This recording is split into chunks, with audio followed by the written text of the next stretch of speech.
Lawmakers here in Madison have repeatedly butted heads over the next 2-year state budget. We were able to speak one-on-one with Assembly Speaker Robin Vos about the ongoing budget process. Speaker Vos, thank you. Yeah, thanks for having me. This is what a day to do this. Sounds like there's a lot going on, especially budget related. So can you just talk to me about today's proceedings? There was supposed to be a joint finance committee meeting that was scrapped for the day. Just walk me through why that was the case. Sure. Well, we have had the past couple of weeks we've been trying to sit down with the Assembly Republicans, Senate Republicans, and the governor, because our goal is to get a budget that could be signed into law that has significant tax relief in it. If you remember, 2 years ago we passed a good budget, but it had income tax relief in it. Governor Evers signed all the spending, but he vetoed the tax cuts. So this time around, we want to try to negotiate to actually get a tax cut over the finish line. Families all across Wisconsin, businesses are struggling. We need to make sure that we help to keep the cost of living down, and part of that is by giving people more of the money that they need, as opposed to keeping it in Madison. So I'm very optimistic. I feel like we're making progress. We have a broad understanding of where we want to go. So we'd make some investments in things that are important to us and the governor. We do some tax relief that I think will help families. All we have to do is get it across the finish line, and we're kind of waiting for our Senate colleagues to hopefully get to the same place we are. Yeah. Let's talk about that. Sounds like there is a little bit of disagreement there, and especially I actually just did a little something the other day. It sounds like there is some Republican senators that are a little worried about where things are at with the budget. I know one, Mr. Kapenga, has even gone as far out to say that right now, unless things improve, now what does that mean? I don't fully know yet, right. But right now he would rather be in favor of letting the current budget carry over.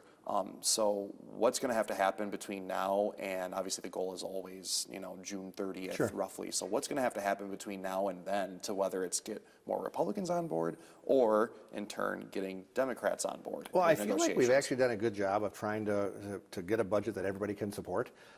If you look at where we were 2 years ago, as I mentioned, we had significant increases in schools and health care and also tax relief. Unfortunately, that got vetoed by the governor, but almost every Republican voted for it.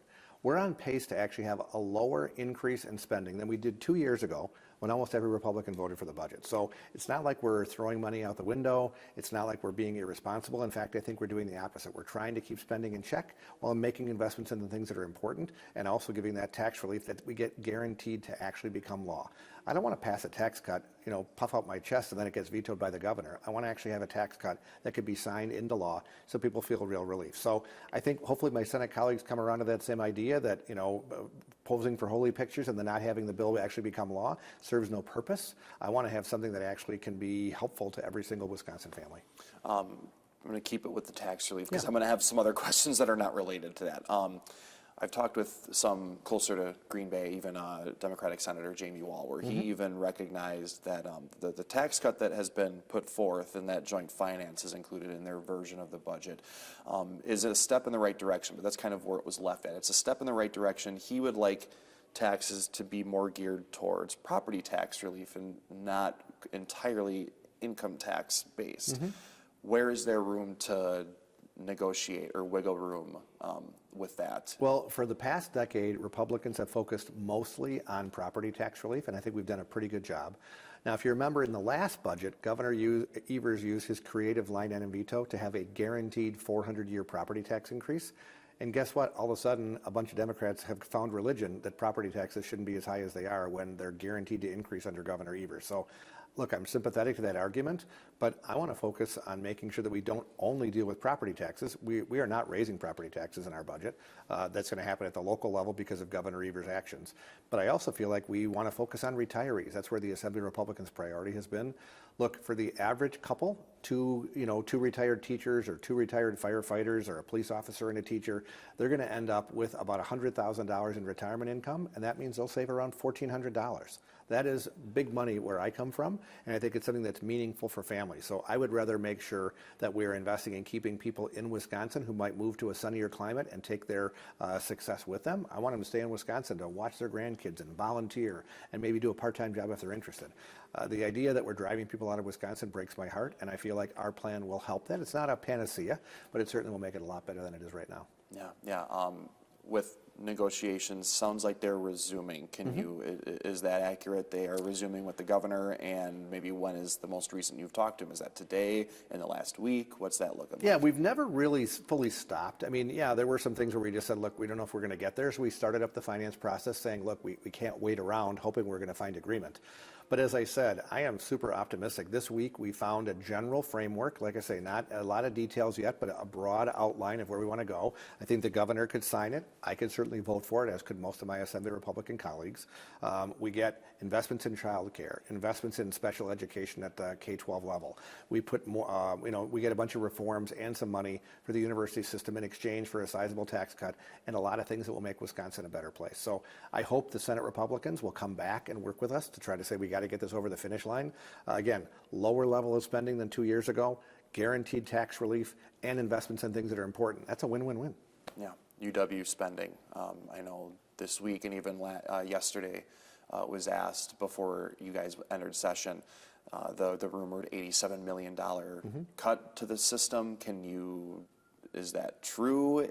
Was that the case? Is that part of negotiations now with the governor of trying to, like you said, find middle ground? Yeah, I mean, look, I think there's a lot of waste and bloat in the university. I have no doubt that that is true. I would vote for that cut if we didn't find a way to make the university system better, because we're wasting too much money there. But I guess I'd rather focus on fixing what's broken as opposed to just slashing away at it and not trying to make it better. So for Assembly Republicans, our goal is to say, look, let's guarantee that we have more professors in the classroom so kids can get out of school quicker with less debt. Let's make sure that if you go to UW Green Bay and want to transfer to Whitewater, there's not some kind of bureaucracy that says you can't transfer your English class and have to pay for it twice. There should be a lot of things that help to make the university system better that hopefully they would work with us on to enact. I hope the governor will do that too. But I'm optimistic. I think that it doesn't have to be a cut, but without serious reforms in how they operate, that's kind of our only choice, but it would be my last choice. So is that $87 million, that's still It's still on the table as part of our discussion. But again, my goal would be, let's get some reforms in the system. Let's make the system better. Let's make it easier for parents and students. Let's get rid of a lot of this crazy woke DEI, stuff that really is a waste of money. And let's make sure we all have a university system that can help us thrive later. Yeah.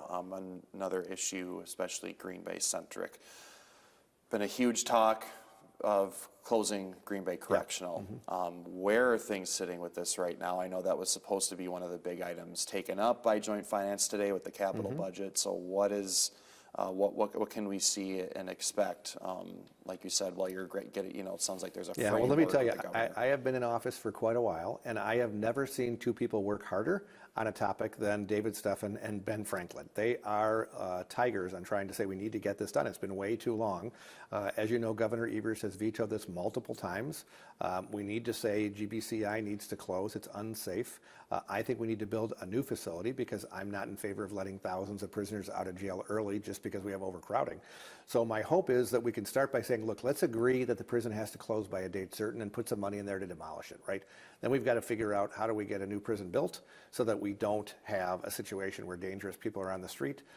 And I think we should be able to find a consensus, but I am optimistic when the item finally comes up that that'll be back on the agenda for us to take up. Yeah, and I know Democrats, their side of that has been that would cost more money than the governor's plan of expanding existing facilities. But why do you think that's not the best way forward, or why do you think that doesn't suffice with taking on the prisoners at GBCI? Sure. So under the governor's plan, thousands of people who are currently in prison would be let out early.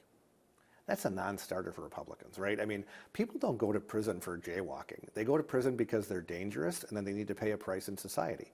I want to make sure that, look, if they want to get out early, they have the ability to do that by going back to the judge or showing that they've, changed their life or things like that. I'm not going to let some bureaucrat in the Department of Corrections let a murderer or somebody who committed a violent crime out of jail early simply because they're overcrowded.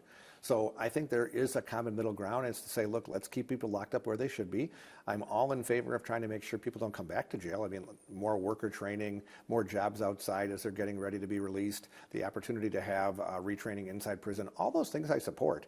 But just letting people out simply because of overcrowding, because we don't want to fix and build the facilities that we have, absolutely not. Yeah. something along the lines with public safety. The courts, I know Joint Finance took action both on possibly allowing new judges in certain counties, also assistant district attorneys.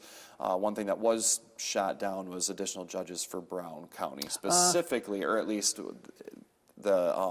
I believe it was about a week ago. Yeah, so here's what actually happened. So we've never really done judges in the budget. It's a separate process. So what normally will happen is there's a study done by the courts to say what counties have the workload that needs it. It sounds like, from what I understand, Brown County is right at the top. So we'll come back with legislation this fall. We'll go through the entire process and vet it. I certainly believe in investing where it's needed, but I don't want to cherry pick and say we're only going to give it to one place if 5 counties need it or 10 counties need it. But on ADAs, when we put our plan together, the county that got the most new prosecutors was Brown County. And again, Ben Franklin could not have worked harder to make that happen. So I'm really proud of the job that he's doing, because without him there, it probably wouldn't have occurred. Yeah. Just walk me through what this budget process has been like over the course of the last few months, even say from when the governor gave his budget address, given the tighter margins for Republicans in both houses. What has this been like? Well, in the Assembly, nothing's really changed. We always try to work in a bipartisan fashion if we can. We try to take the good ideas that Governor Evers put in the budget. A lot of them will become law. Now, he's got some clunkers, things that we threw out that are just unacceptable, like we're not letting people out of jail early, we're not expanding welfare, we're not going to have big increases in taxes, all things that he proposed in his budget, so those were all tossed out. But living within our means, but also making investments in what's important, we do that every time, right? There's going to be more money for schools. There's going to be more money for childcare. We're going to reduce taxes for the average family. All things that I think are a winner. So in the end, yeah, it's a little different because we don't have the same margins we did before. Frankly, Democrats seem like they're further out to the left than they've ever been. There's no moderates left on the Democratic side. They might want to pretend that they are, but what I see here is they vote like a block every single time, almost always opposed to what common sense is in Wisconsin. So I guess the voters will decide what's right and what's wrong, but we're trying to fight to do what we think is right to hopefully help that middle class. How much time do I have? Do I have about room for 2 more? Yeah. Okay. Child care. Sure.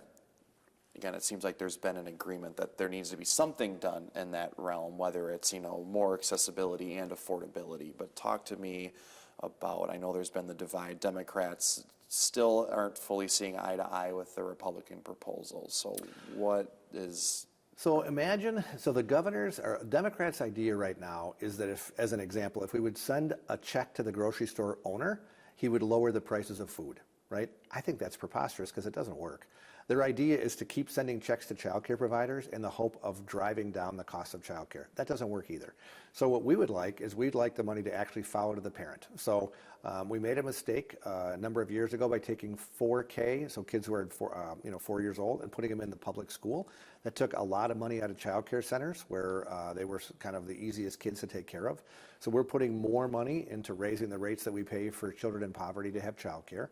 We're trying to make sure that we have regulations that are stifling the ability to open up a child care center, kind of hopefully modified and reformed.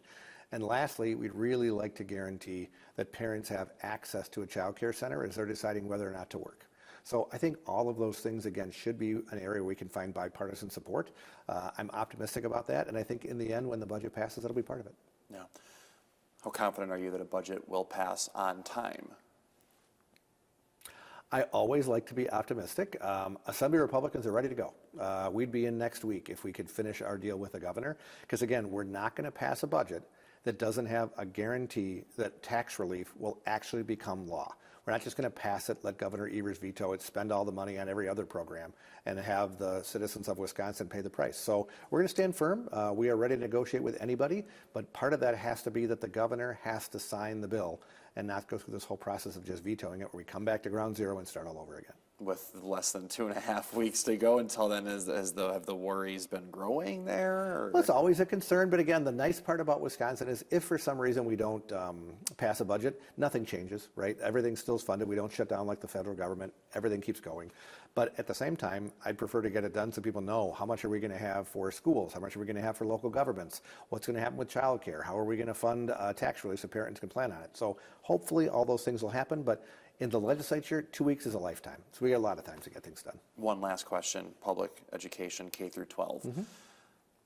Looks like there's consensus that you know, the special education reimbursement rate needs to be raised, but clearly there's a divide of Democrats want the sum sufficient 60%, whereas the Republican proposal doesn't get close to there. Talk about why, and even the concerns of there not being anything in in the current proposal that addresses just general aid for schools.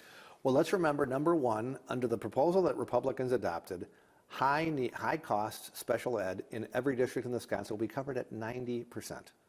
So think of that. That means the state of Wisconsin, for a child who has severe disabilities or needs a lot of help, the state of Wisconsin is going to pay 90% of that cost. Won't be on the property tax, won't be on part of the local aid. We'll just cover that. So I think that's a huge win for everybody across Wisconsin.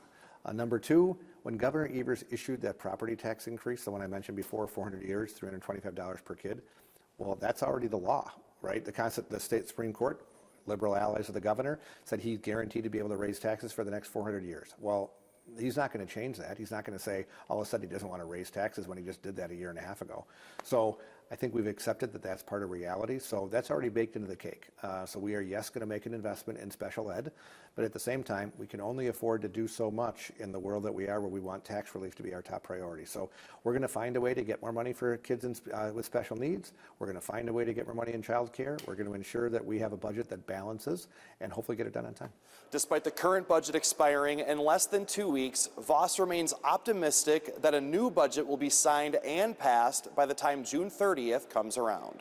At the state capitol, Andrew Mertins, Fox 11 News.